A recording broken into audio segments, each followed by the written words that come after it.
This is the Book Deal Podcast, a podcast all about inspiring and motivating writers. Where we interview seasoned and debut authors about their own writing, from the blank page to the book deal and beyond. We hope these stories will help you to stay positive, focused, and carve your own path forward. I'm Madeleine Cleary. And I'm Tina Strong. And this is the Book Deal Podcast. The Book Deal Podcast acknowledges the traditional owners of the land and waters which it's recorded on, and pays respect to their elders past, present, and emerging. Hi, Madeleine. Hey, Tina. How you going? Oh, really good. Really good, thanks. Excited to hear about your update for the last fortnight or so. Oh, yes. I can't believe these fortnights come around so quickly. And They do you know, really I do. learnt something interesting, that fortnight is an Australian British thing, that in the US they say every 2 weeks, they don't say fortnight. Hmm. There's a fun That seems fact. like an excess amount of words.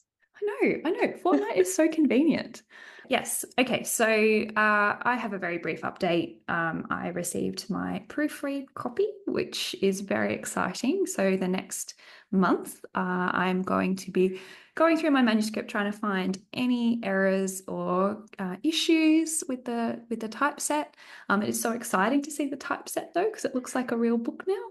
It does. It's very exciting. It is so exciting. What do you think of it? Oh, The it's font amazing. and- It's yeah. amazing. Yeah, it's great. And so I went to Officeworks, printed out all 400 pages, got my ruler, got my pen, going through nice and slowly. So yeah, I've got a month to do this. I'm trying to take my time. I like to get things through really quickly, but I've decided this time I'm going to just take my time. So that's pretty It's much a good it. length of time. It is. I'm very lucky. We are quite ahead of schedule, which is good. So the copy edit didn't take as long as we expected. So we have a lot of time. So that's pretty much my book update. But what about you, Tina? You've been up to lots of things in the past fortnight. I have. I've been doing fun stuff. You know, how sometimes you have weeks or months when not much kind of happens. But this week I went to the BSAB. It's Booklinks Story Arts Brisbane writing conference. Oh, yep. And I only got to go for one day, but that was with the workshop with Amy Kaufman and Peter Canavas, which was incredible. They both did I'm so half-day jealous. sessions. You know, I just don't think you can get enough writing advice sometimes. Just Mhm. even, you know, Peter Canavas did a lot on just story structure, and just hearing someone else explain it in a particular way is like, oh, I didn't even consider that. Or even if you do it, knowing that you're on the right track. You know, Did you really take lots of interesting. notes? Have you? So what? I I did. mean, what was the key thing? Was there something that really stood out to you?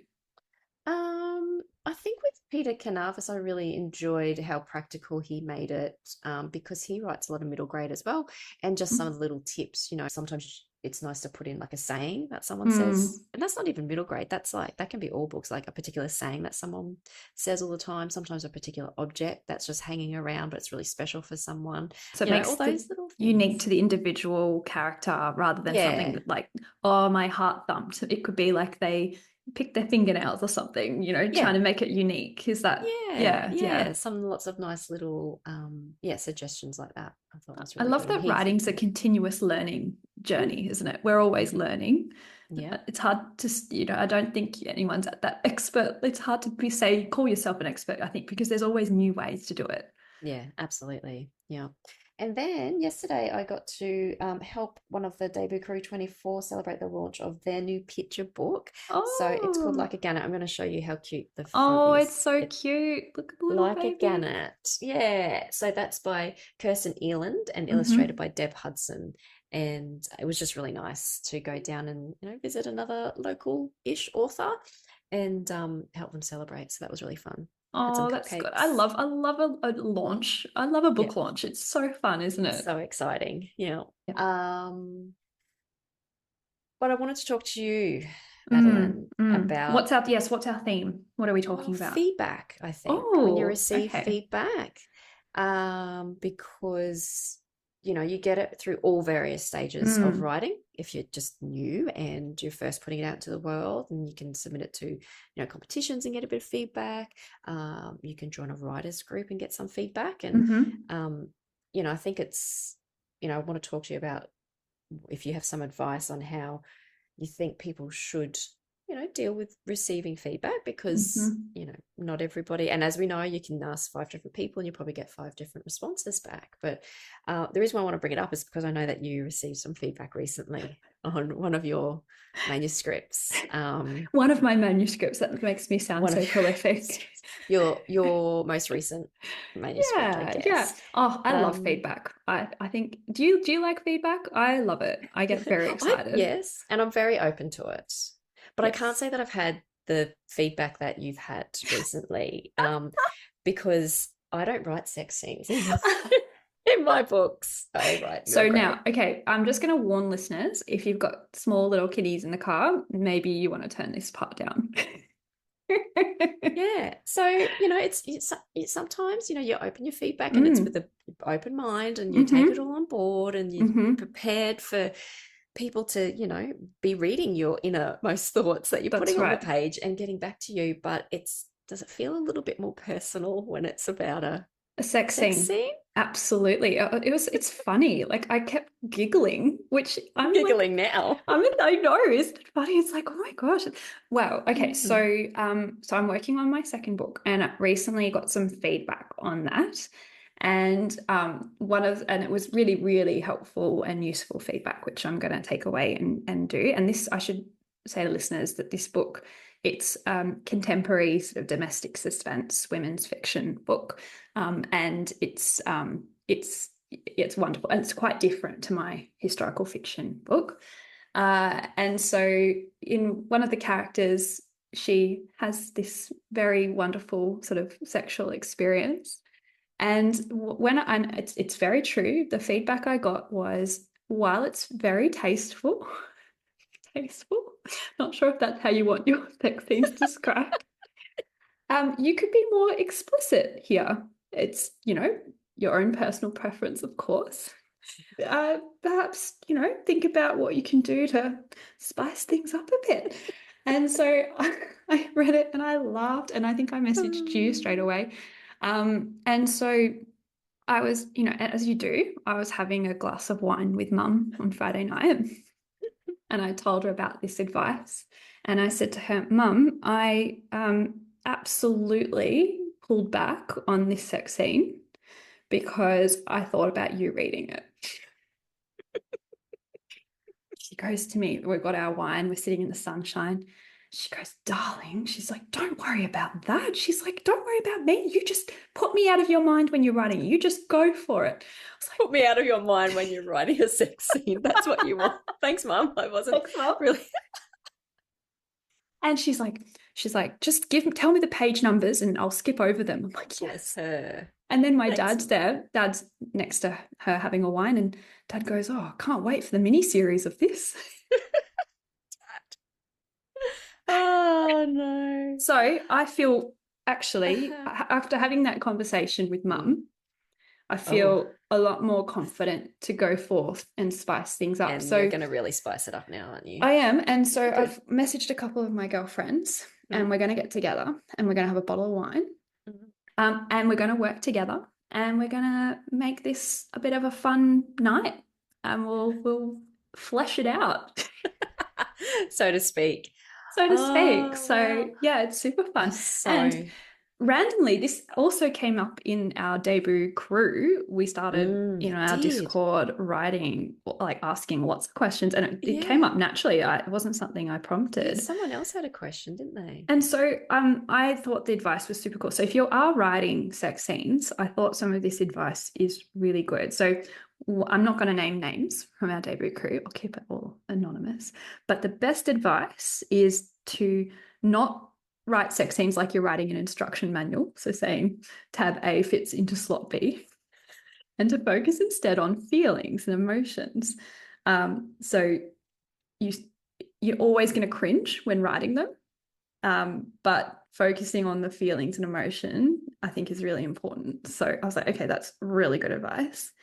And then also things like figuring out what language characters use to talk about sex. So one character uses certain words that are very explicit and others a bit more shyer. So, focusing again on what they're feeling, then the physical, I think, is so focusing. And then I listened to this great podcast with Chris Neen, about it. I've been doing my research. Like, this is such an A-type thing to do, doing research on how to write sex scenes. Focus on the body. So pick senses and describe those, right from like touch and smell rather than like physically what's happening, and slow everything down as well. So if, you know, as a reader, you know what's about to happen, and so hold the reader back, like wait until the end. So just slowly go into that. Like the focus should be on the build up rather than the end. So there you go. There's my advice, and there's my top tip to all our listeners about how to write sex scenes. But if you have some advice for me, obviously not Tina, as Tina's writing middle grade. Well, I'm just sitting here cringing. Yeah. You've gone red. It's so funny though, because I found it really interesting that you say that, and other people who do write sex scenes say that they cringe when they're writing them. I thought that I didn't think that. I thought if you were writing sex scenes, you'd like really getting into it openly. Well, just like confident in it, and not so at it's all. good to know that you cringe. Maybe one day when I venture into adult novels, I can sit there and cringe too, knowing that we all are cringing. Is this on your agenda? Is this on your plan, your No. future plan? Writing a... I don't have enough time. I've got so many other YA and middle grade that I need to write first. YA actually does have sometimes sex scenes, so maybe you will need this. You might have to come back to this podcast one day, Tina. I do have a bit of advice then. Yearn and burn. I remember those words specifically coming from Lisa Berryman, my publisher, because when I first met her, it was to discuss a YA that I had written, and she was like, in YA, it's all about the yearn and burn. Like, you don't really quite ever get there, but it's all about just yearning for it. So I love that. I do have a tip on that then. That is that okay? We've got our 2 top tips then for how to write good sex scenes. And I know it's changed from receiving feedback to writing sex scenes, but I think that's okay. That's okay. It's still good. It's good. All right. I hope everyone enjoyed that. The following interview is a little bit different to our interviews here on The Book Deal. Both Madeleine and myself will be interviewing our guest, Samuel Bernard, a literary agent with Zeitgeist Literary Agency. Samuel is also a freelance writer, book critic, and editor, to name just a few of the feathers in his cap. Madeleine and I are all about the book deal here and how we can help all aspiring authors sign the deal.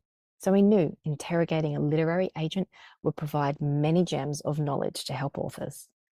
Samuel had so many golden tips that we have had to split this episode into 2 parts.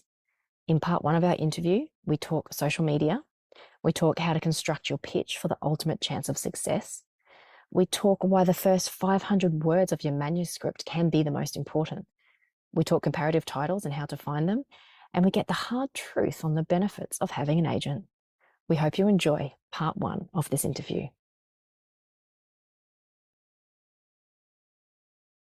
Welcome, Samuel, to the Book Deal podcast. I'm very excited to be here. This is my 3rd podcast, and it's nerve-wracking every single time. You wouldn't think so, but I remember talking to some writers recently. When you're at a writers' festival, you're presenting on a panel or something like that, you kind of get nervous because it's live, but at least if you say something dumb, it's kind of gone. Whereas if you say something dumb on a podcast, it's there forever for everyone to see. So, and they can play it over and over again. That's right. Yeah. Yeah. So if we'll go I can easy say, on you. Don't quote me. We're not going to go easy on you, Samuel. Tina's going to play a bit nice cop. I'll play bad cop. I'm the nice cop here. I'm softening the questions for you, and Madeleine's like, no, just ask it. So if we've got a good cop and a bad cop, am I the criminal in this scenario? What's going on? How this Call works. it what you will. All right. So in all seriousness, we're very, very excited to have you on the podcast, Samuel. We've got lots and lots of questions prepared.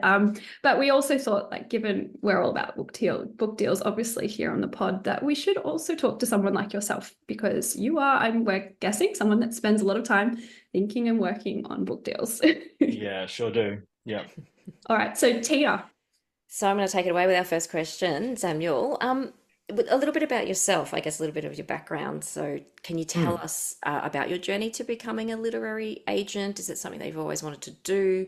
Yeah, what attracted you to this industry? Yeah, it's a good question, because I guess it's one of those jobs that you don't go to university for. Like, it's not law or education or health, nursing, that kind of stuff. There's only about 20 odd agents in Australia, so it's not something that you overly prepare for, I guess. But I've always loved books, reading, writing since I was a kid. I fell in love with the idea of writers and publishing very early on, kind of romanticized the industry a little bit. And my dad certainly instilled writing and reading in me from a very young age. My early favorite authors were not maybe who you'd think. People like Ernest Hemingway, Margaret Atwood, and Aldous Huxley, Edgar Allan Poe, probably books that a kid wouldn't generally read. So it's always been a passion. But I guess as I approach the end of high school, I've received some of the best advice I think I've been given from my mum, which was, she convinced me to go and do an education degree, a teaching degree. My parents were self-employed growing up when I was growing up, so I think the stability that came with that, was a great draw. The holidays are great, and she thought I'd have a knack for it. So, and teaching was really good to me, but I always felt like I wanted more, and kept coming back to the passion of creative writing in the books industry. So, after a number of years of teaching, I decided to upskill. I went and did a master's of writing. I loved it. Um, so much so that I decided to continue my study into a PhD at Monash Uni, and the PhD was in creative writing, and it was amazing. My supervisor and I had some incredible conversations, discussions, analysis of work, and I also got this opportunity to be an editor for the Verge Literary Journal, which is published by Monash University Publishing. Um, and going through that process of looking at pitches from authors trying to get into the journal, meeting with authors and talking about their stories, then proceeding to do editorial work right up to the sort of publication process. And going through that process, I think, really sparked something in me. So a little while into the PhD, I decided that academia was not going to be a true passion of mine and where I really wanted to go. I just really wanted to work with books, with authors, with publishers. So around the time I finished my Masters of Writing, I got a gig writing for Good Reading magazine, which soon followed with writing features. And now I've got an opinion column with them each month, which is a lot of fun. I get to, choose some really interesting topics to cover. And then somehow, my reviews got the attention of Caroline Overington, who's the literary editor at The Australian. She reached out to me. I thought for sure I was getting catfished, um, because she DM'd me on Instagram, and I was like, yeah, okay, this is totally not her. This is some random person who's just messing with me. But yeah, she offered me a monthly gig writing the notable books column for the Weekend Australian and doing some long form reviews. And I've been doing that for almost 3 years. So, kind of was doing that during my PhD study and doing a little bit of that writing on the side, but you definitely can't make a full-time living from being a critic, unfortunately. So I explored more avenues in the industry. I'd done a little bit of work in with a tech company, actually, in PR and publicity. So I had some meetings with some targeted publishers for a PR role. But the agenting avenue just looked like a complete package to me. Like you could get into the creative writing. You can work with publishers as well as authors. You're looking at the editorial stuff. So I guess that's what drew me into agenting. So again, I kind of targeted a couple of agencies that I really respected, and I met with the director of Zeitgeist, and the rest is history. There's a long history of my life, isn't it? That's No, it's amazing. great. Yeah, and it's so relevant. Every step of the way, everything that you've done really has led to now, hasn't it? Like it's Yeah, all yeah. been very relevant. Yeah, that's interesting. And that story about getting a DM in your Insta is pretty incredible. But I have heard of similar stories with authors even of a publisher or an agent DMing them on Insta. So it seems like a bit of a fairy tale, but it does seem to happen, doesn't it? That's just, you just got to put yourself out there and have a bit of fun with it all in the process. But I've never been big on selling myself and being a networker and all that kind of stuff. But Mm. it opens doors. And I made the decision a while back that I would have an Instagram sort of for my writing career, and obviously that helped me a lot. So yeah. Yeah. Can I ask a related question to that actually about social media? Yeah, of course. It's been a great segue straight into that. Because it's a question that a lot of authors and aspiring authors do ask a lot or think about a lot. I don't, a few years ago when I was, listening to all the podcasts and everything that I could about writing and how to get published, and a lot of them were American based ones, to be honest, and a lot of them were like, if you don't have a social media following or a platform, like we're probably not even going to look at you. But I Right. know that's a very different, I Yeah. know now that it's very different, but at the time when I was just starting to really delve into it, just being like, well, I might as well just give up.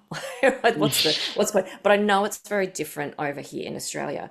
But there is still a little bit of, yeah, I hear both sides. One is don't worry about it. You don't need any social media or any platform. It's, you know, publishers and agents aren't really looking at it. But I Mm. did hear a publisher from a very big house here in Australia at a conference a couple of months ago say that they actually do. I heard two of them actually. One say, after we read your stuff and we like it, we look at your socials. Yeah, yeah. And I guess Do a it's bit of that's vetting. yeah, and there's probably nothing wrong with that because if to a degree, I mean, people do it when you apply for a job, Yeah, right? that's right. Like, they go Yeah. and find you, and if you're doing anything, you know, Strange. Yeah. crazy, or that doesn't align with their business, shall we say, Yes. then that's probably fair enough. But and another one say something about actually they have the ability to look at your account and see how active you are, like how much you're liking other people's pages Oh, or commenting, or I don't know. oh, I'm I not don't know that if I tech got that savvy. wrong. I don't know, but it was really like they had the ability to see your amount of time that you're spending and engaging on that platform. Mm, right. But then I've heard other people say it doesn't matter at all. Yeah. What are your thoughts on that? What advice can you give for Um, aspiring authors on that? yeah, it's a really interesting topic because of book talk and bookstagram and how big books can really take off on all those platforms. So it's a reality, I guess, in our modern world that is something to consider. If I'm looking and I'm considering taking on a manuscript, I will look them up, the same thing, just to sort of see what their presence is like. And someone who might have 200,000 followers, it it is going to grab your attention a little bit, because you've obviously got a really rich platform there, particularly if it's Bookstagram or Book Talk, because the people following you are likely to be readers and buyers of your book. So you definitely take it into account, but I would not, if I didn't find, and this actually often happens, if I'm considering a manuscript, I look up their Instagram, they don't have one, or I can't find them or whatever. It certainly isn't like, oh, put them to the side. That's absolutely not true at all. But I get the vetting part of it, where you're kind of looking up to sort of see what their vibe is, whether, and that's not just in our modern world today, where you've got to look into those things, because you're right, they're going to represent your brand as a publisher or as an agency or something. Um, but also just to sort of see if it's someone that you could dig working with, because as an agent and author, you have a kind of a special relationship in that your publishers can sometimes come and go, and there is a lot of movement between publishing houses with different publishers and stuff. So it's not uncommon, but your agent tends to stick around. So you want to be able to get on with someone. So there's that kind of aspect to it too, is when I'm looking at whether I want to work with someone or not. But more often than not, it certainly doesn't have a decisive factor when I'm weighing everything up. Hmm. Yeah, it's a relationship, right? Like you said, it's vetting them, and that's what people do now, even in actual relationships. When they go and Mm, when they meet someone for the first time, it's like the first thing, and they're interested in. It's the first thing they do, right? Is probably check out their socials, check out what they're doing, yeah, because it does give you a bit of a background, doesn't it, to them? definitely. Yeah. So we're actually really interested to know more about your role as an agent with Zeitgeist, and you've been with Zeitgeist now for almost a year or over a year now. Yeah, I think, yeah, maybe 14 or 15 months now, I think. Yeah. Yeah, so you've had more than 365 days, I suppose, Yeah. as a literary agent. Have all of those days looked the same, or can you tell us a little bit about what an average day looks like in a literary agent life? Yeah. It's entirely different every single day. I think particularly for me because I have a few different roles in the industry. So, my day might look very different to other agents as well. But being a critic, a columnist, I'm now judging the Australian Literary Prize, and then of course agenting. So yeah, no day is the same. There's the not so glamorous side of being an agent, and that's like the administration stuff. And every role and every job has that. It's not the fantasy you grow up believing and of any job, but there's always the admin side. But generally speaking, I guess I love that I get paid to read, and that's how I like to see what I do. I mean, I'm going to be reading regardless, probably as much as I do now. So I guess to make an income from that is pretty special. I also love like my Zoom meetings, which are most days that I get to have, and I don't think a lot of people in Australia would share that love. But I get to Zoom with authors, publishers, producers, directors, talking about books, and that's one of the coolest parts of my job. So, that's part of my day to day as well. And some days I need to focus on reading of actual manuscripts for my authors, or prospective authors. Some days I'm focusing on just pitches that have come through. Some days it's entirely focused on editing a manuscript that I've taken on and might be about to go out to publishers. Um, so and then of course like reading and writing for the Weekend Australian and writing my opinion columns, and like every day is very different. But I guess my sort of day is I'll make sure I prioritize what the next thing is on my list, rather than spreading it out. But I think, yeah, my day might look very different to other agents and other people in publishing for sure. Mm. And so when you obviously have to do so much reading, do you read the full submissions when they come through the slush pile? Do you read the full, or do you get a sense straight away in the first few pages? Because since you do so much reading, you must get a sense of the vibe of the book pretty quickly, I would imagine. Yeah, definitely. When we're talking about, I guess, the whole submission at Zeitgeist, we have a submissions guideline on our website. So, for example, we don't have a cover letter or anything like that. We basically ask for things like, what's the title, obviously, what's the genre of work, what's your current word count, which can also be a deciding factor. I had a submission not that long ago that was 250,000 words. Oh, Um, goodness. and And I just for was context, a normal average book would be what, something like 80 to 100,000, would you say, adult Yeah, fiction? yeah. Most publishers are looking for 70 or 80 ideally, but Mhm. up to 100 would be the max. So ridiculously long, and that plays a factor as well because publishers like that. The printing cost of that alone is very off-putting for a lot of publishers. So yeah, so those sort of flags come up pretty early. But in saying that, maybe it's the greatest 250,000 words ever written. So I definitely don't stop there. We've got then parts that are a 30-word elevator pitch, a 200-word synopsis, your bio, comparative titles, and then we ask for the first 500 words of a manuscript. So I guess to answer your question, yes, I definitely read the whole submission. I think it's critical because you just never know what might slip through. Um, yeah, but yeah, certainly make a definitive effort to get through it, no matter what, Yeah. before moving on. How do you grab your attention in 500 words? Yeah, I think I think I've been well trained for this because when I was the editor for the Verge Literary Journal, that's a journal of short stories. So to get your attention very quickly, you need to have a bit of a splash to start off with. And I think, I work, I guess, in the commercial field quite a bit. So I'm looking for 500 words that grabs me somehow. There's something in there that is getting my attention, that is jumping out at me. It could be something really interesting to do with your character. It could be your opening line, even. I've had submissions that I've asked for full manuscripts where that opening line is just okay. Yep, game on. So 500 words isn't much, but I do believe that it's enough for, particularly when you put it next to a synopsis, the elevator pitch, things like that as well. It's not just 500 words that you take into account, but those first 500 words are pretty critical. Even like walking around bookshops and stuff like that, the amount of people you see who open up that first page and just read the first page, they're making a decision about whether they're going to buy that book or not. The style, the energy, something that's just grabbed your attention. Something about it, you need to grab people's attention. So I find that 500 words is a pretty good little sweet spot.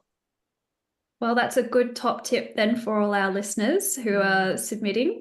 Work on your first 500 words. Nail it. Yeah. Yeah, that's right. Yeah. That's a really good tip. Samuel, just on that, you're saying before you mentioned comparative titles. That was something I struggled with a lot when I was first starting to write pitches and query letters, and understanding what that actually meant. And I continually sort of flitted between, I have to find something that's exactly the same. I'm like, but I don't want something that's exactly the same.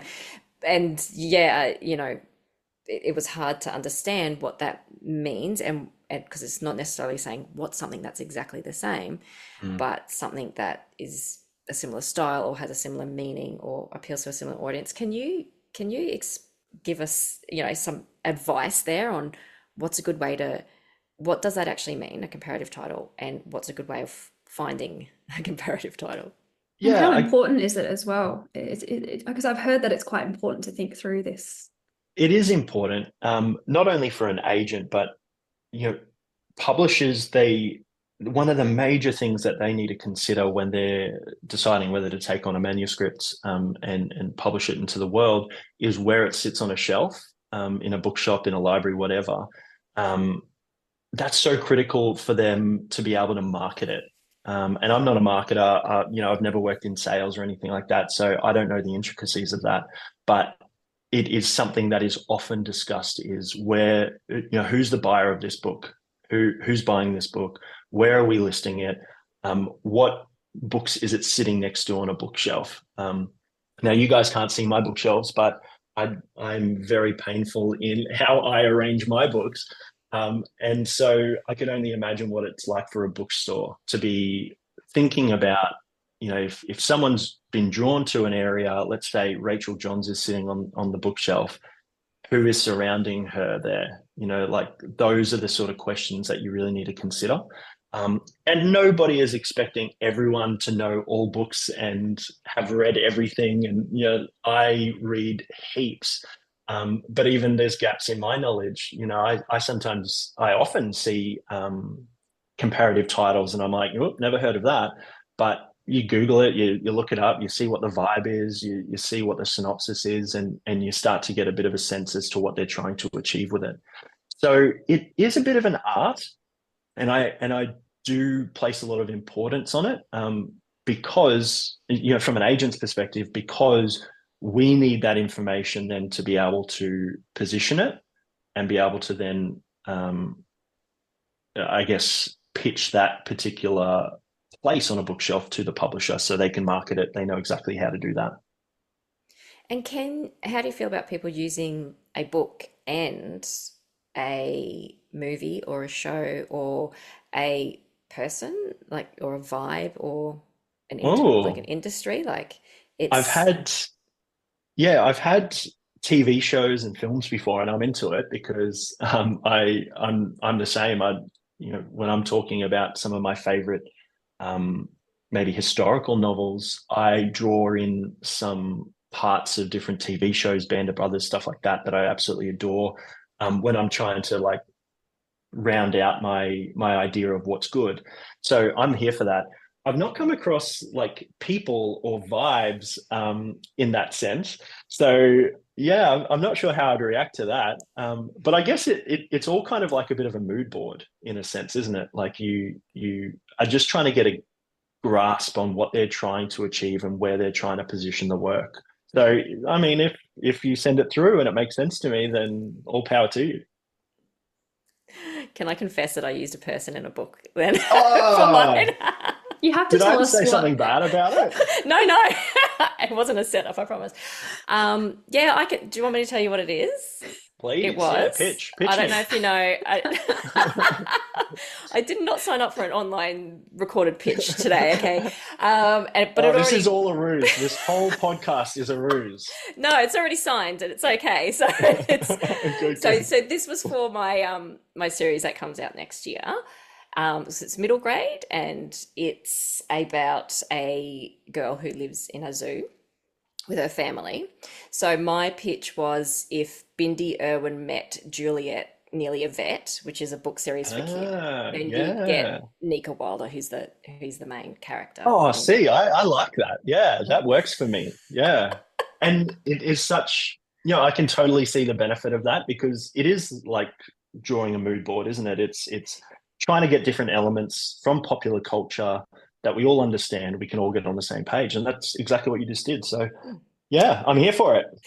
Oh, well, it was successful for those of you out there that are thinking of it, That's very true. because Yeah, it gives the vibe, right? It gives the scenario. Everyone knows who that person is, and you've already got a mental image in your head. So yeah, maybe absolutely. thinking outside the box. That's my top tip for today. Yeah, I love Think that. outside the box with your comparative titles. Yeah. Now I'm going to get an I, influx in this, take right? I take no responsibility for what happens after this with people's comparative titles. But thank you for that. That was really interesting and really important conversation. Um, so just moving on to agents and in Australia, and I mentioned before how different it is between other countries, especially the States. And we know that in the States and in the UK, if you don't have an agent, you can't get in front of publishers. There's just no way of doing it. We have a little bit more opportunity over here to do it without an agent. Mm. But and so being traditionally published is still possible in Australia Mm. without an agent. But can you tell us what are the benefits of having an agent? Yeah, like everything you've just said is absolutely true. In Australia, we do differ from places like America, where publishers won't look at anything without an agent, any unsolicited manuscripts, as many people would know. Um, but it is still incredibly useful to have an agent in Australia. I actually get quite a number of people who have submitted to a publishing house when they've opened their submissions and say, I've actually got a contract now. I am freaking out. I have no idea what to do. Please help me. Um, so I guess once it comes to that point, and so even if you've gone through the process, you've gotten that far without an agent, that's not sort of where the agents would stop their work anyway, So the ongoing relationship of having that professional in the industry with the knowledge of what works, through the next book, the editorial work for the next book, the ideas, having a sounding board to bounce off. All those things are incredibly important, but also like the actual, when it comes down to the contract, which a lot of people wouldn't have the expertise for. So you don't know if you're getting taken for a ride or not. Now, I don't mean that against our publishing houses in Australia, because they're very, very well respected, and I know them all personally. They're all great people. So I can't imagine a scenario where they do that. But ultimately, it's a business, and even down to world rights and screen rights and all that kind of stuff, people are a bit lost as to what they should do with that. So I think even in those positions where someone has got a contract in front of them, it can be really beneficial then to get an agent on board. But I guess even without that, um, well, let me put it this way: publishers basically, take pitches from agents above all others. So if they've got a submission opening. They're all sitting there, sure, and they're going to be looked at by somebody. But agents have that direct line to all the publishers in Australia. I know them personally. I can pick up the phone and talk to them. I can send them an email directly with a pitch. And I know that even at writers' festivals, publishers have said this, that when they get an email from an agent, like that's kind of, they'll stop and take notice. It goes to the top of their list of things to look at. And I think that's because an agent generally has done a lot of the heavy lifting for the publisher at that point. They've scoured the submission slush piles, as they call it, and they've picked out the diamonds. They might have done some editorial work to clean it up and polish it up a little bit. So not only that, but agents, have that expertise on the contract law around all that kind of stuff. They can play, you guys are talking about good cop, bad cop before, the agent can play good cop, bad cop with a publisher. We don't want the author to have those really tough conversations. Let's say if it's getting published and the cover art comes in and it is just not what the author wanted at all. The agent can play that bad cop kind of thing and go into bat for them. So, there's tons of different reasons why people would go for agents rather than not. And I think when it boils down to it, it's expertise and it's the network of contacts that they have in the industry. Just on what you were saying, Samuel, about someone who is approached by a publisher and then emails you and says, I don't know what to do. They're not with your agency, but they're suddenly in this position. And that actually happened to me. So I was very fortunate, didn't have an agent, but I had multiple offers for my book. And I remember some people at the time saying to me, oh, you should go and reach out to some agents and they can sort of help you. I said, but I've already got like the offer. Like I'll then have to give, isn't it like 15% as part of the contract? And but reflecting on it, I think there's lots of that. Would you receive that email and want to help that person, like engage that person, or is that okay? Yeah, 100%. And this actually happens to me moderately frequently. And sometimes I take them on, sometimes I don't. I'm not the sort of agent who's going to be like, oh, you've got a contract on offer. That's easy money for me. I'm going to do it and then kind of kick back. Like that's not my vibe at all. I really want to build a strong list of authors who I'm dedicated to, who I have really good communication with, who I'm supporting their careers, and also in sort of the more commercial space. So I've had quite a few people reach out who are more literary, and while I love literary work, it's probably not where I'm kind of building my list around. I'm sort of more focused on the commercial side. So I've spent hours on the phone just talking them through how to negotiate that contract and support them. If someone reaches out to me in that position, I want to help out in some way, even if I don't take them on. But in your case, if you're saying you had multiple offers, then an agent could definitely have helped you in that scenario, because we sometimes go to auction and it can drive up the price of an advance, and it's not always about the money, but when you do push that advance up a little bit for your book, you start to get the publisher in a position where they're like, oh, we paid a lot of money for this. Now we need to back it. We need to put in the marketing, the sales. We need this book to be a bestseller. So you kind of get into a position there where you're actually getting the publisher to back it even more so. So there's a multitude of different reasons why that would be beneficial when you're in that position. But more often than not, I think I get people who reach out because they're just like, help, I have no idea. I don't want to engage a lawyer to look at this contract because lawyers are crazy expensive. And, they don't know maybe much about the books industry and books contracts and stuff like that. So, I think if you're in that position, it's probably good to reach out, if not just to pick up the phone and have a conversation about where to go next. We hope you enjoyed this episode of the Book Deal podcast. Please like, follow, or share this episode so we can encourage more aspiring authors. And if you have a question you'd like us to answer or ask our guests, please find us on Instagram at The Book Deal or email us at thebookdeal@outlook.com.